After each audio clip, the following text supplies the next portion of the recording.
1월 10일 월요일 은혜와 회복을 위한 가정예배를 시작합니다. 다같이 주님 가르치신 기도합니다. 하늘에 계신 우리 아버지, 아버지의 이름을 거룩하게 하시며 아버지의 나라가 오게 하시며 아버지의 뜻이 하늘에서와 같이 땅에서도 이루어지게 하소서. 오늘 우리에게 일용할 양식을 주시고 우리가 우리에게 잘못한 사람을 용서하여 준 것 같이 우리 죄를 용서하여 주시고 우리를 시험에 빠지지 않게 하시고 악에서 구하소서. 나라와 권능과 영광이 영원히 아버지의 것입니다. 아멘. 찬송가 431장 주 안에 기쁨이 있네. 찬송가 431장을 부릅니다.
이 시간 우리에게 주시는 하나님 말씀은 신약성경 베드로전서 2장 1절로 5절입니다. 베드로전서 2장 1절로 5절 말씀을 한 절씩 교독합니다. 그러므로 모든 악독과 모든 기만과 외식과 시기와 모든 비방하는 말을 버리고 갓난아기들같이 순전하고 신령한 젖을 사모하라. 이는 그로 말미암아 너희로 구원에 이르도록 자라게 하려 함이라. 너희가 주의 인자하심을 맛보았으면 그리하라.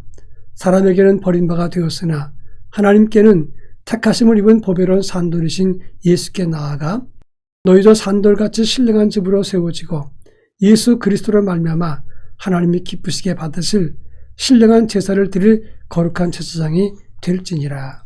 아멘. 처음 호수공원이 조성되었을 때 그 공사 책임자는 제가 전에 지도했던 청년의 남편이었습니다. 몇 년 동안 열심히 호수공원을 공사하면서 마무리할 때 만나서 이런저런 이야기를 했습니다. 그때 제가 그분에게 그런 말을 했습니다. 이 호수공원은 참 잘 만들어졌지만 여긴 너무 나무가 어리고 나무가 적어서 공원이 초라할 것 같다. 이렇게 지적을 했습니다. 그분이 웃으면서 목사님, 지금은 그렇지만 이 공원이 품격을 가지려면 시민들의 몫입니다. 이렇게 이야기했습니다. 근데 그 호수공원이 30년 정도 잘 관리했더니 이제 운동하다 보면 세계 어디에 내놔도 부끄러움이 없는 손색 없는 품격 있는 공원이 되었다고 하는 것입니다. 우리 인격과 믿음과 영성도 첫 출발부터 잘 멋지고 대단하게 시작하는 사람은 없습니다. 시간이 지나면서 오래 다듬고 손을 보고 잘 관리할 때 하나님 보시기에 좋은 영성이 그리고 좋은 믿음이 되는 것이다. 그런 말입니다. 오늘 우리가 읽은 본문의 말씀은 흩어져서 고난과 핍박을 받았던 성도들을 위로하고 끝까지 믿음에 서 있으라 권면했던 베드로의 편지입니다. 오늘 본문에서 어떤 믿음으로 서라는가 이것을 함께 살펴보겠습니다. 먼저 5절에 보면 산돌같이 신령한 집으로 세우지라 그랬습니다. 이 산돌이란 말은 살아있는 돌을 말하는 것인데 여기선 부활의 주님을 의미하는 것입니다. 그냥 돌이 아니라 6절에 보면 보배로운 모퉁이 돌을 시온에 둔다 이런 말이 있는데 이것은 하나님의 성전의 초석이 된다는 것을 말하는 것입니다. 그러니까 예수님처럼 성전의 초석이 되었던 예수님처럼 우리 모두는 하나님의 교회와 하나님의 집에 기초석, 주춧돌처럼 그런 믿음으로 바르게 세워지라 그런 말입니다. 어떤 교회 행사든지 또는 인류 역사나 영적 변화에 항상 앞장서서 나가는 사람이 있는가 하면 그것을 뒤따라가면서 바람을 일으키는 사람이 있습니다. 그런데 여기서는 가장 앞서서 그리고 길을 열어가는 사람이 더 중요하다고 하는 것입니다. 이스라엘 백성들이 광야에서 행군했을 때 맨 앞에 선 사람이 누굽니까? 하나님의 법궤를 제사장들이 메고 앞장을 섰습니다. 여러분, 이 무리의 선봉에 선다는 것은 적들의 공격을 가장 먼저 받을 수 있다는 것을 말하는 것입니다. 그러나 제사장들은 법궤를 메고 앞장섰을 때 하나님이 도우시고 길을 열어갔다고 하는 것입니다. 우리도 이같이 하나님 나라 복음을 위해서 초석과 같이 길을 여는 앞장서는 사람이 되어야 된다 하는 것입니다. 그런가 하면 2절에 보면 갓난아기같이 순전하고 신령한 젖을 사모하라 그랬습니다. 여러분, 갓난아기 보셨습니까? 본능적으로 필사적으로 어머니의 젖날을 유일하게 생존 기회로 생각하고 열심히 그것을 빨고 잘 먹고 자라게 된다고 하는 겁니다.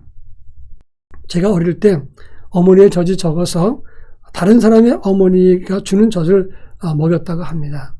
그때마다 저는 젖이 다르다고 뱉었다고 합니다. 그래서 어머니가 저 때문에 고생을 많이 했다는 이야기를 어릴 때 해주었습니다. 그런데 네가 얼마나 나를 간절하게 찾는지 힘들었지만 그래서 너한테 더 큰 사랑을 보였다라고 이야기를 했습니다. 그렇습니다. 아기는 어머니 외에 다른 것이 필요하지 않습니다. 저는 그래서 제 어머니 젖만 먹어서 그런지 한 길로 가는 걸 좋아하지 이것저것 기웃거리는 것을 좋아하지 않습니다. 갓난아기가 어머니 젖을 찾는 것처럼 순전하고 신령한 젖, 하나님 말씀을 사모하고 찾는 삶, 이런 믿음이 필요하다고 하는 것입니다. 왜냐하면 하나님의 말씀 안에서 우리의 생명과 믿음과 우리의 삶의 내용이 나오기 때문입니다. 이제 마지막 3절에 보면 너희가 주의 인자하심을 맛보았으면 그리하라. 이 말은 아기가 어머니의 사랑, 희생의 젖을 맛보았다는 것을 말하는 것인데 너희가 하나님의 의의 말씀을 경험했다면 더더욱 하나님 말씀과 그의 교훈과 그리고 그의 머릿돈 되심을 보고 그 안에서 든든히 서는 믿음을 가져야 된다. 이것을 말하고 있는 것입니다. 며칠 전 우리 교회 신앙의 디딤돌 최홍정 목사님에 대한 이야기가 나왔습니다. 본래부터 예수를 믿은 사람이 아닙니다. 그런데 포사이트라고 하는 선교사가 여성 나병 환자를 이렇게 부추겨 가서 왔습니다. 그런데 그 여성 나병 환자는 피고름을 묻힌 그 지팡이를 들고 있다 떨어뜨렸습니다. 포사이트 선교사가 서 있던 최홍정에게 주워달라고 했습니다. 그 당시에는 이 고름이 묻은 피고름이 묻은 그 지팡이만 만져도 감염된다고 생각하고 두려울 때였습니다. 두렵지만 얼떨결에 집어주면서 감동을 받고 그리고 은혜를 체험한 다음에 예수를 믿게 되고 나병 환자를 적극적으로 돕는 자가 되었다. 그래서 최홍정 목사에 대한 이야기를 했습니다. 여러분, 앞장서는 사람, 이 포사이트의 선교사의 헌신이 있었기 때문에 최홍정이 예수 믿게 되고 그리고 목사가 되고 그 역시 나병 환자를 위해서 일생 동안 수고를 아끼지 않게 되었다고 하는 것입니다. 앞장선 믿음이 있으면 그 앞선 믿음을 따르는 사람도 있는 것입니다. 금년 한 해 예수님처럼 머릿돌 대신 예수님처럼 기초석으로 앞장서고 그리고 주의 인자하심을 맛본 자로서 주님의 뒤를 따르는 믿음의 열매가 가득하기를 바랍니다. 다 같이 기도합니다. 예수 닮아서 앞장선 믿음을 갖게 하시고 우리 또한 누군가에게 그 영향력을 나눌 수 있게 해달라고 기도하겠습니다. 다 같이 기도합니다.